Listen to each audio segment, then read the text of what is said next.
अहमदाबाद विस्फोट मामले में सजा का ऐलान, 38 दोषियों को फांसी की सजा।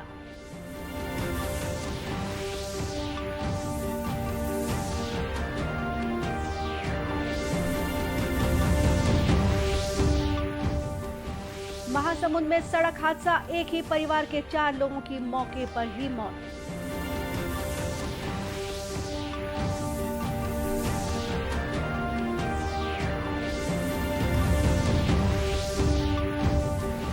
मुख्यमंत्री ने जारी की गोधन न्याय योजना के तहत 10 करोड़ 14 लाख रुपए की राशि।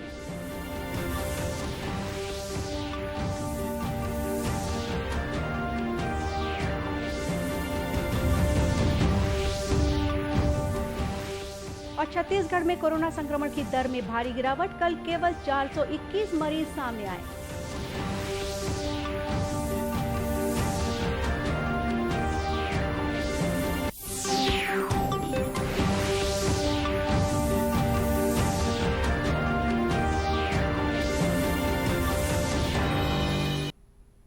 नमस्कार, आप देख रहे हैं दूरदर्शन समाचार।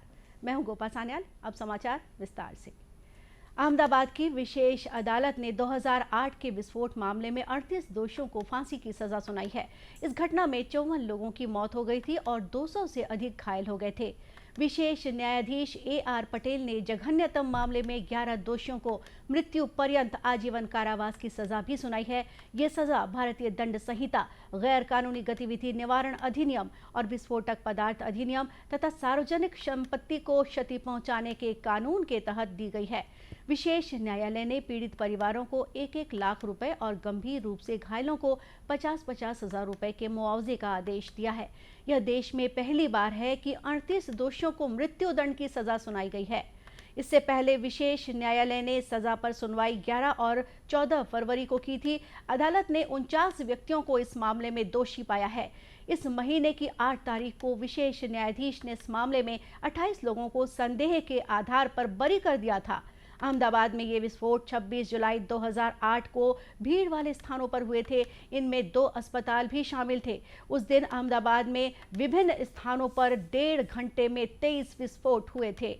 आतंकी संगठन इंडियन मुजाहिदीन की धमकी वाले पत्र के बाद पुलिस ने सूरत शहर में 29 बम बरामद किए थे। महासमुंद जिले के पटेवा थाना क्षेत्र में बीती रात एक दर्दनाक हादसा हो गया।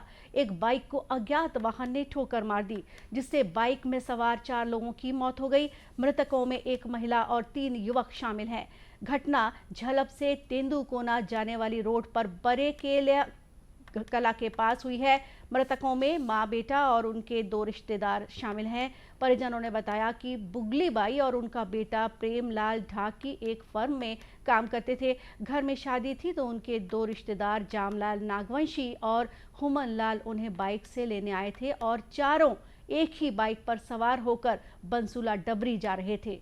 हाक से बसुला डबरी आ रहे थे। 8:30-9 बजे करीबन। तो वहाँ से आते समय अपन नरतोरा मोड़ से थोड़ा दूर जाके अज्ञात वाहन ने उसको ठोकर मारकर चले गई और वहीं पर डेथ हो गया।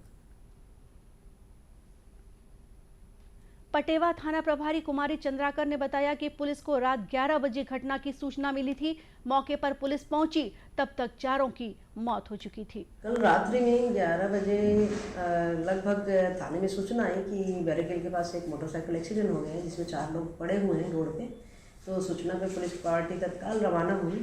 तो घटनास्थल पे जाके देखे तो 3 लड़के और 1 महिला, जिसकी उम्र लगभग 45 साल, वो पड़े हुए थे। उनकी मौत हो चुकी थी। जांच में पता चला कि वो चारों ग्राम बसुला डबरी बागबाहरा थाना अंतर्गत रहने वाले हैं। जो जामलाल हैं, ये लेने आए थे इनको, प्रेमलाल और बुगली बाई को ढांक से लेके जा रहे थे। तो रास्ते में किसी अज्ञात वाहन से इनको ठोकर लग गई और ये घटनास्थल पे ही इनकी मौत हो गई। चारों शवों को पोस्टमार्टम के बाद परिजनों को सौंप दिया गया है। पुलिस दुर्घटना के कारणों की जांच में जुटी हुई है। मुख्यमंत्री भूपेश बघेल ने आज अपने निवास कार्यालय में आयोजित एक सादे समारोह में गोधन न्याय योजना के तहत 10 करोड़ 14 लाख रुपए की राशि जारी की। यह राशि पशुपालकों, गौठानों से जुड़ी महिला स्व सहायता समूह और गौठान समितियों को मिलना है। इस राशि में पिछले महीने 1 महीने के दौरान गौठानों में खरीदे गए गोबर के मूल्य का भुगतान भी शामिल है। ये राशि करीब 5 करोड़ 62 लाख रुपए होती है। छत्तीसगढ़ में गोधन न्याय योजना की शुरुआत 20 जुलाई 2020 को हुई थी। इसके तहत सरकार गौठानों के जरिए 2 रुपए प्रति किलोग्राम की दर से गोबर खरीदती है। गोबर खरीदी के एवज में सरकार अब तक 127 करोड़ 79 लाख रुपए का भुगतान कर चुकी है। छत्तीसगढ़ में कोरोना संक्रमण की स्थिति में भारी गिरावट दर्ज हुई है। स्वास्थ्य विभाग ने कल 31,038 सैंपल जांच के लिए इकट्ठा किए थे। इनमें से केवल 421 व्यक्तियों में संक्रमण की पुष्टि हुई है। इस बीच 1,166 मरीजों को इलाज के बाद छुट्टी दे दी गई है। अभी प्रदेश में कोरोना के सक्रिय मरीजों की संख्या घटकर 4,056 रह गई है। कल देश भर में 25,000 से अधिक लोगों में कोविड संक्रमण की पुष्टि हुई। देश में इस समय उपचाराधीन मरीजों की संख्या 2,92,092 है। इस समय दैनिक संक्रमण दर 2.07% और साप्ताहिक की संक्रमण दर 2.76% है। कल कोविड से 492 लोगों की मृत्यु हुई। इस बीच देश भर में कोरोना टीकाकरण अभियान जोर पकड़े हुए है। छत्तीसगढ़ में 3 करोड़ 72 लाख 39 हजार से अधिक डोज लगाए जा चुके हैं। इनमें से 1 करोड़ 96 लाख 83 हजार 747 लोगों को कोरोना टीके की कम से कम 1 डोज लगाई जा चुकी है। ये तय लक्ष्य से अधिक है। इधर देश भर में 174 करोड़ 64 लाख से अधिक कोविड रोधी टीके लगाए जा चुके हैं। केंद्रीय स्वास्थ्य मंत्रालय ने कहा है कल 37,86,000 से अधिक टीके लगाए गए। जांजगीर चांपा जिले के चांपा स्थित लोक स्वास्थ्य यांत्रिकी विभाग के कार्यालय परिसर में एक जागरूकता प्रतियोगिता का आयोजन किया गया। यह प्रतियोगिता केंद्र सरकार की महत्वाकांक्षी योजना जल जीवन मिशन पर केंद्रित थी। प्रतियोगिता में शामिल छात्र छात्राओं ने रंगोली से जीवन में जल के महत्व को बताने वाले अनेक संदेश उकेरे। यहाँ छात्र छात्राओं ने कहा कि जल का हमारे जीवन में बड़ा महत्व है। जल के बिना जीवन का कोई अर्थ नहीं है। दूसरी ओर जल जीवन मिशन के तहत गांव-गांव में शुद्ध जल पहुंचाने की कोशिश हो रही है। यह सराहनीय है क्योंकि शुद्ध जल की समस्या अभी भी बनी हुई है।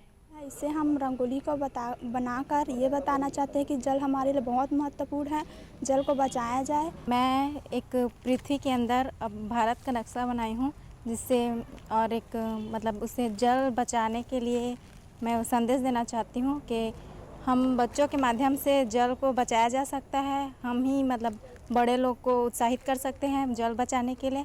जल हमारे लिए बहुत महत्वपूर्ण है। रंगोली स्पर्धा के बाद छात्र छात्राओं को पुरस्कृत भी किया गया। इस दौरान लोक स्वास्थ्य यांत्रिकी विभाग के अधिकारी, स्कूल से आए शिक्षक और विभागीय स्टाफ मौजूद थे। पुरातात्विक नगरी सिरपुर में आयोजित 2 दिवसीय सिरपुर महोत्सव का कल समापन हो गया। समापन समारोह में ओडिसी एकल नृत्य और अनुज शर्मा नाइट ने दर्शकों को झूमने पर मजबूर कर दिया। सिरपुर महोत्सव में 2 दिनों तक लोक कला और संस्कृति की छटा बिखरी। समापन के दिन स्थानीय कलाकारों का पंथी नृत्य, सुआ नृत्य, कर्मा नृत्य और नाटक लोगों को खूब पसंद आया। समारोह का मुख्य आकर्षण छत्तीसगढ़ी फिल्म अभिनेता और गायक अनुज शर्मा की प्रस्तुति रही। दर्शकों ने देर रात तक इसका आनंद उठाया।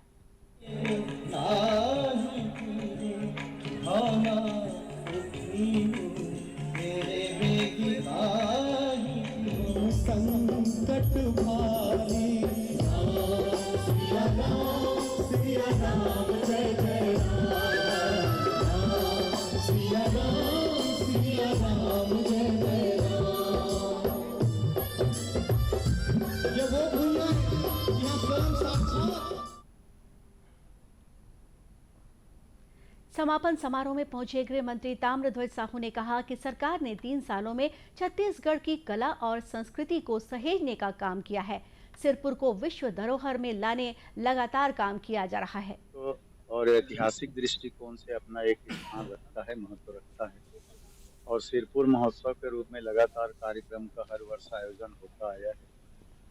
आने वाले वर्षों में इसको और अच्छा विकसित किया जाए, किस तरह ऐसा सोचा जा रहा है।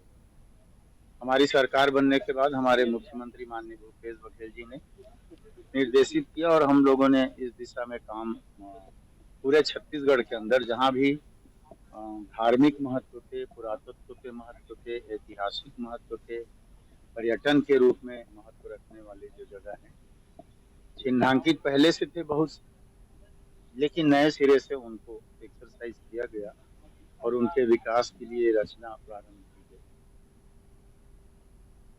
सिरपुर में हर साल माघ पूर्णिमा पर सिरपुर महोत्सव का आयोजन होता है।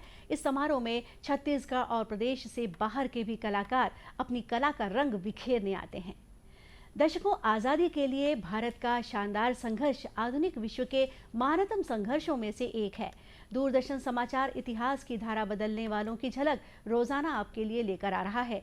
आज की इस कड़ी में हम बात करेंगे आज ही के दिन मुंबई में रॉयल इंडियन नेवी के जवानों द्वारा किए गए विद्रोह के बारे में।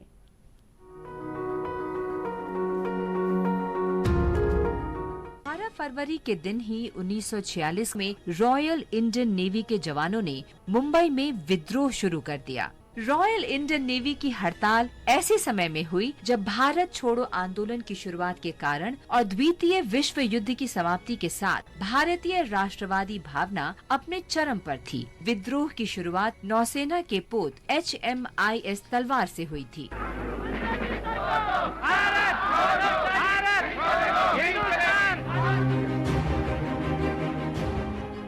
हड़ताल की शुरुआत बेहतर भोजन और काम की बेहतर स्थिति को लेकर की गई थी, लेकिन जल्द ही ये विद्रोह सभी राजनीतिक कैदियों की रिहाई और ब्रिटिश शासन से स्वतंत्रता की व्यापक मांग में बदल गया। हड़ताल शुरू होने के अगले दिन जवान भारतीय ध्वज लहराते हुए लॉरियों में मुंबई के चारों ओर फैल गए। रोकने की कोशिश करने वाले पुलिस कर्मियों के साथ इन जवानों ने पूरी ताकत से मुकाबला किया। चूँकि HMIS तलवार संचार प्रशिक्षण का केंद्र भी था, विद्रोहियों ने आपस में संवाद करने और सभी नौसैनिक स्टेशनों में संदेश फैलाने के लिए इसके वायरलेस कोड का इस्तेमाल किया। कुछ दिनों के भीतर विद्रोहियों ने मुंबई, कराची, चेन्नई, कोलकाता और ब्रिटिश साम्राज्य के अन्य हिस्सों में तैनात 74 अन्य जहाजों को अपने नियंत्रण में ले लिया था। रेडियो और अखबारों में ये खबरें आग की तरह फैल गईं। जल्द ही आम लोग भी विद्रोह में शामिल हो गए और मुंबई तथा कोलकाता दोनों शहरों में जीवन ठप सा हो गया। इन शहरों में जुलूस और हड़तालें हुईं। भारतीय छात्रों ने कई शहरों में एकजुटता दिखाई और कक्षाओं का बहिष्कार किया।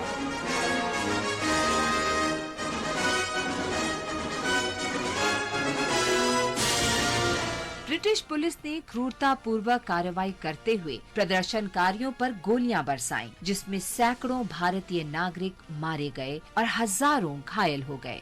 अंत में 24 फरवरी 1946 को सरदार पटेल की मध्यस्थता से ये विद्रोह शांत हुआ। ये एक ऐसी घटना थी जिसने ब्रिटिश शासन के अंत को देखने के लिए भारतीय लोगों के सभी वर्गों के दृढ़ संकल्प को और मजबूत किया। विद्रोह की याद में आज मुंबई में एक नौसेना विद्रोह स्मारक खड़ा है।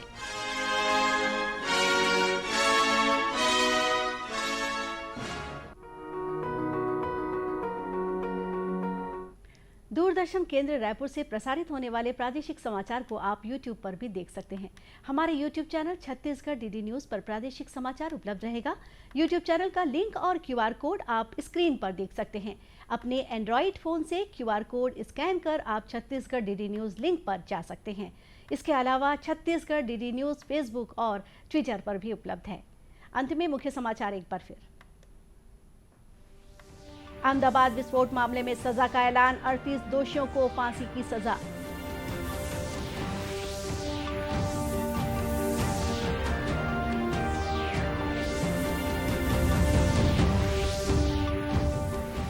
महासमुंद में सड़क हादसा, एक ही परिवार के 4 लोगों की मौके पर ही मौत।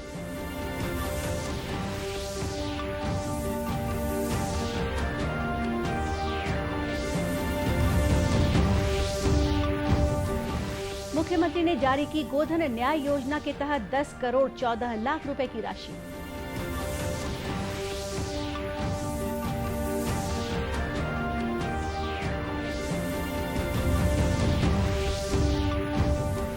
और छत्तीसगढ़ में कोरोना संक्रमण की दर में भारी गिरावट, कल केवल 421 मरीज सामने आए। और इसी के साथ ये समाचार बुलेटिन यही समाप्त हुआ। नमस्कार।